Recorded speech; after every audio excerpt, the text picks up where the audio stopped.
just to give the introduction. Yep. Because Hinak is the specialist for the inorganic part, and I can just follow him. Because I'm more on the application side, meaning reaction InChI, mixture InChIs, maybe nano InChIs. Okay, if you just remember for the last two Stammtische, we had this graphics. There you just see we have the InChI inside, and then we have got multiple layers that are all around the InChI, because InChI is used in different contexts, and on different levels, meaning that in terms of levels and layers, some of the InChIs really address the InChI core system, like the inorganics and organometallics we have to talk about today, while others like my own reaction InChI, the mixture InChIs, or the nano InChI are just using the InChI as such and just building new applications for the identification out of that. And that's the reason why you have got the different layers like an onion all around the InChI as the core. Now, if you go to the next one, just a reminder how the system is organized. We are part of IUPAC, subcommittee 8, and within that one, we've got multiple working groups that we have listed over here. We talked about that one already. So that we are continuing today about organometallics and inorganics. And just a comment how to become a member about to that work group. Actually, just let us know. It's pretty much not the formal way, taking the big way over IUPAC. It's much more the personal relationship, and that you just list the organizer. In that case, Colin Batchelor of the Royal Society of Chemistry, know that you are interested in working with that group. Okay, if you go to the next one, this is taken from the very first meeting we had, where I started to explain that we are handling an identifier that is not necessarily taking the right representation, but it's taking that representation that can be easily normalized and canonicalized. Yeah, that's the difference between chemical representation in general that should represent the chemical structure as such as well as possible. We are going to talk about that today quite a bit. While the identifier has the most important part are normalization and canonicalization. And with that, I would like to hand over to Ray, sorry, because he's starting from that example now. Yep. Okay, here we see the same example that Gerd showed. Yeah, and as Gerd said, InChI does its own normalization, harmonization, internal representation. So starting with nitrobenzene, yeah, it's doesn't matter how you draw nitrobenzene. Yeah, there are different flavors how you can draw things in organic chemistry, different charges, etc. And yeah, InChI normalizes them and then calculates canonical fingerprint out of it, and you can use this fingerprint to link things together. What's important, and if you really want to know details about InChI, typically I draw something in one of the chemical editors, either Chemotion or whatsoever, Biovia, and then try this chemical editor to get an InChI out of it.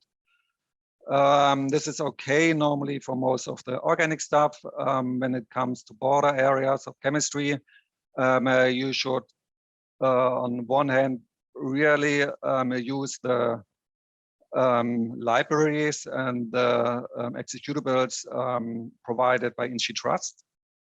And there is this WinInChI executable where you can really look into the InChI and see what InChI does at the end. So this is the blue thing, how InChI represents nitrobenzene. Yeah? So independent how you do the charges, you end up with nitrogen and two double bonds. One of the common themes of InChI is that tries to avoid charges and tries to combine charges within a molecule. So one important thing is charges can be relocated during this normalization harmonization process. But it's not only that charges can be distributed differently. Even sometimes bonds can get disconnected or created in some areas. So if you have here this pyridine hydrochloride versus the pyridinium chloride, InChI tries to avoid charges, and in this case breaks a bond, creates a new bond. We have this hydrochloride, we have a phenyl fragment, and here it's hard to see, but one hydrogen is missing. At the end, we have C5H5N for the pyridinium fragment and HCl for the hydrogen chloride. What happens if we go one step further to organometallics? One important compound class are Grignard reagents.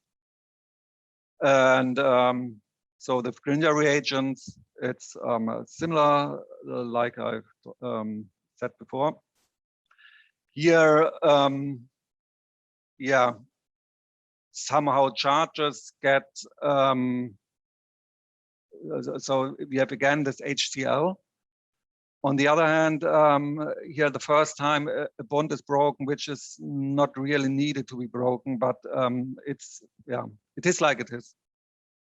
That at the end we end up with a representation where we have 3 fragments: one phenyl fragment, one magnesium fragment only with 1 plus, and 1 hydrogen chloride.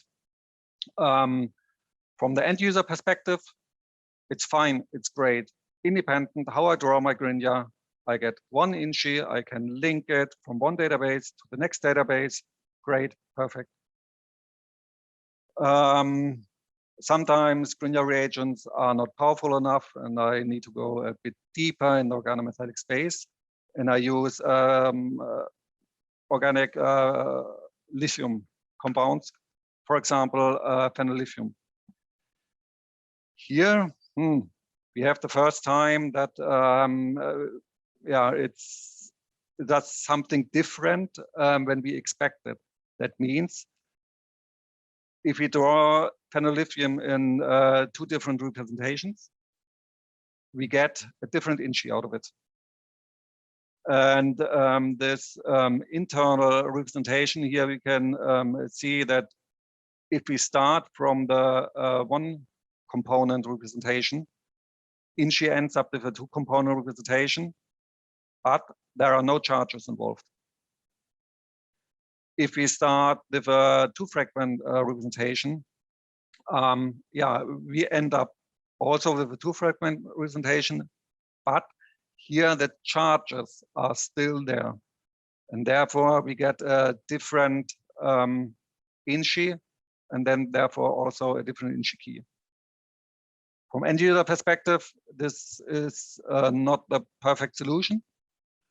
From the database perspective, you can think of a workaround using different ontology or with a dictionary, meaning you have somewhere either pre-computed or maybe even on the fly,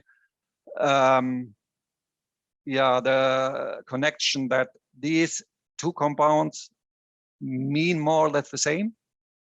And therefore, if you look for one of them, you should also look for the other.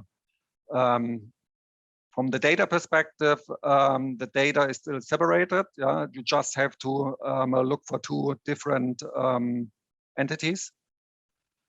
It's not great, but it's okay if you do it like this. Unfortunately, we have a situation where it's vice versa. That means we have here a palladium complex with triphenyl phosphine with isothiocyanate, which is one-time bonded via the nitrogen and one-time bonded via the sulfur. Both complexes can be isolated. Both complexes have different NMR, different properties, etc. Unfortunately, they get the same InChI. And if you look what happens under the hood with InChI, you see that all the bonds are disconnected, and yeah, you end up with a 5-fragment component. And yeah, these 5 fragments at the end, since again a hydrogen is somewhere added, are then identical, and therefore you get to the same InChI. And here we have the situation, which is from database perspective, yeah, far away from acceptable. And yeah, here's the question how to deal with it. It can get even more tricky and then yeah, more granular. Here we have a platinum complex. It's quite famous. It's cis dichloride ammonio or amino platinum or trans. And here we have the same connectivity. We have just a different kind of stereochemistry. Lots of people think, stereochemistry, maybe it's not so important. And in organic, we also have cis trans, and unfortunately, in this case, it's a very important difference, because this cisplatin is still one of the most often used anti-cancer drugs. Yeah, of course, carboplatin whatsoever, but cisplatin is still heavily in use, and you must not connect the data of transplatin with cisplatin. And it's not only an academic problem or issue, it's a real world issue, which lots of databases face. And yeah, here InChI does not do a good job. And with the existing InChI code, there is also no solution to do something here. From the representation model, yeah, we again have a 5-fragment compound. Yeah, and of course all the yeah, stereochemistry is lost. Okay, having said this, if you want to dig into the technical details of InChI for inorganics and organometallics, it's hard to find any details. There is, of course, a group for organometallics inorganics. But there is a FAQ on InChI Trust. It's more than 5 years old, I think, but it still represents the actual status of the InChI code in this area.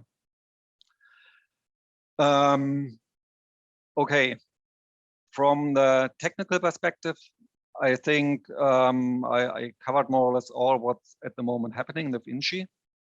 On one hand, that's okay for you if you want to create a database. More of importance is that your internal data is consistent and well prepared. And I hope that this is the only take-home message for you. You have to think about your data, that your data is consistent and well prepared. And here we come to normalization and guidelines and storing conventions, etc. What I mean by this is, for example, this is an example picked up from a patent from this year. So it's not old data. It's not that people may not have been knowledgeable about or whatsoever. It's really data which is at the moment published. Yeah, here we have a zirconium pin set. So the zirconium is bonded, if you really look into it, to all the 5 carbons here of the aromatic system on both sides. And within the same publication, if so, this is a generic, represent or the generic picture of lots of compounds which are claimed in this patent. If you look into the exemplified compound, it's drawn with a, it looks like a single bond, and this is far away from being correct.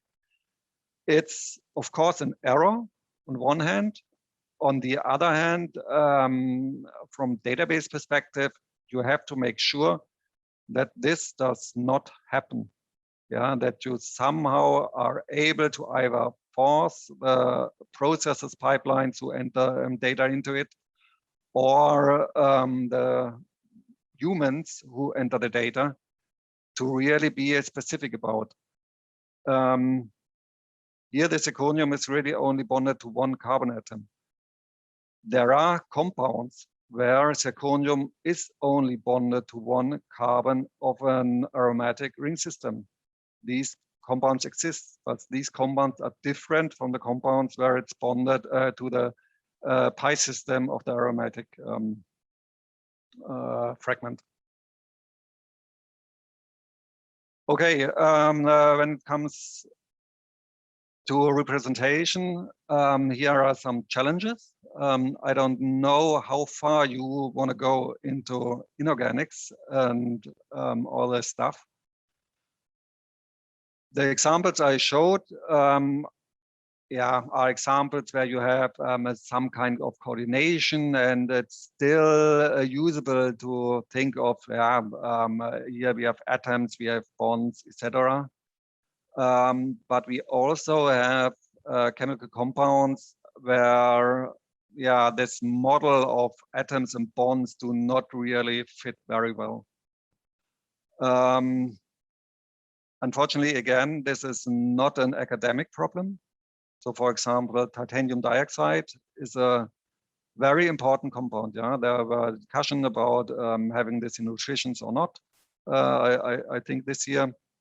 And it's one of the inorganics which everyone is associated to it when you have white paint on your wall. So it's everywhere. And here, how do you want to represent it? You have to think by which guidelines you want to do this. Titanium dioxide, maybe you can do or try to enforce people. It's titanium 4+ and 2 oxygen anions. But if you think of silicium carbide, then representations get not very well accepted. At least not really from inorganics. If you draw some charges to it, people think, nah, that's not the correct representation. Same is true for metal halides. Here with mixed crystals, it gets quite complicated because in mixed crystals we have coefficients which are not represented by integer numbers, but broken numbers, floating point whatsoever. Here it's hard to find an editor from the technical perspective really to deal with it, and that you are able to really enter this data appropriately, that it's stored correctly and it can be picked up and can be searched, etc. InChI at the moment, no way is not able to deal with it. When it comes here that you have a dependency, the variables, it gets a mess. Alloys, okay, glasses, ceramics, material science. If you have something like europium oxide with traces of terbium oxide, how you want to represent, how you put this into the data. And last but not least, we have also something like modifications in the inorganic space. Maybe silicium dioxide, it's not of that importance. But if you think of diamond versus carbon black, there's a financial impact to it, how you represent it and what you get. at the end. InChI has a solution for some of these issues. You can try to avoid the disconnection of the metal to the ligand.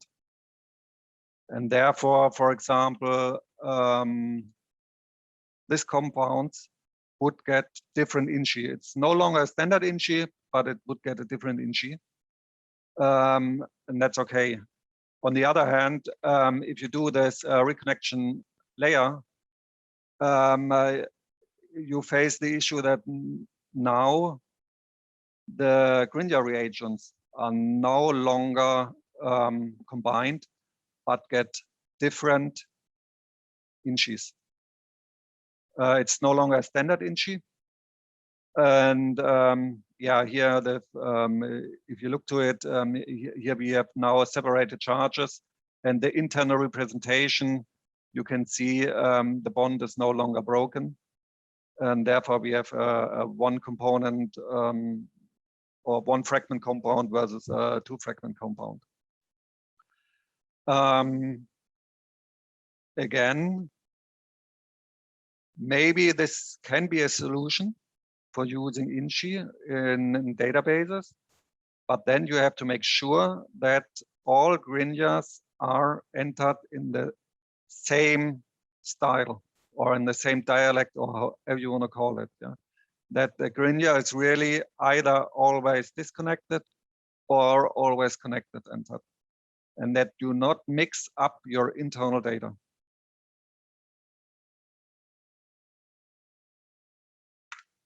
Okay, to sum up, so the problem is, yeah, we have some normalization rules for the organic, but for the inorganics, we do not have these kind of normalization rules. InChI at the moment disconnects all metal carbons, and the reconnection layer yeah, can be used, but at the moment InChI is not able to deal with inorganic stereochemistry. IUPAC defines, I don't know, I think up to coordination 7 or 8 stereochemistry for inorganics. Other databases do it up to 10 or 12 coordination, then it gets difficult to really differentiate. Yeah, it can be used InChI somehow via low-level API, but then you have the next challenge to use this low-level API. You need to convert your internal representation to the InChI representation. So yeah, there's a reason why people do not use it. Questions, still early days. Yeah, what is an acceptable format?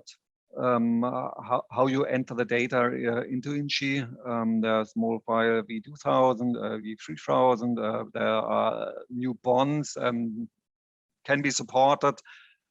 I think it's not a problem to convert old data to a new data if you really are sure of your data and you know what it means. If you have a mixed data set of different representations, I think it will be very hard to transform it in an automated way. Then we always have the question. At the moment, there is a loop of normalization and canonicalization, and based on pre-canonicalization, there is a different, or there's a feedback to the normalization that sometimes hydrogens get attached then to something or to a better nitrogen.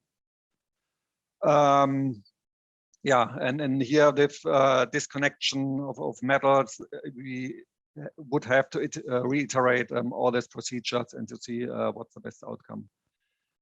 There are some definitions of acids and not acids. So as we have seen, the Chloride anion always get a hydrogen attached to it, but if you disconnect the carbon, there is no charges involved, and here it's not very consistent.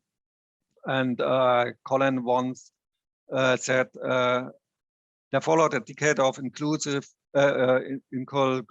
arguments and zero lines of codes. Yeah, there's really there is existing code, but at the moment it's not a technical issue. Yeah? It's the issue is how to normalize and how to represent and how to come to a combined model to represent organometallics. But it's not unique for InChI subcommittee. I think it's an overall issue in this organometallic field. Yeah, well, what is a bond, and does a bond really reflect to electrons or not, or it's only connectivity? Okay, there has been some work from the organometallic parts. There's Alex Clark who did address this. He developed a prototype. It's at the moment still a prototype. You can look for the code, and there's also an interactive website. Unfortunately, at least to my knowledge, there is no possibility to test it in batch mode. That means if you have a large bunch of mole files that you just send it through it and work with it and play with it. I would have done it, but at the moment I am not able to do this. And yeah, I have in the background, I don't know, 5 million distinct inorganics and organometallics. It's not a problem once I really have access to it. Okay, what's next from the InChI organometallics inorganics working group? We need to expand the data set. We still need to get to a common understanding of this kind of chemistry. We need to get a consensus of the file formats we want to use, and we want to support this normalization and disconnection, not disconnection. It's this is the big issue. What's happening there and how to deal with it best. If you want to collaborate, please, best would be to get in contact with Kellen. Of course, I think also Gerd and me, we can also connect you if you want.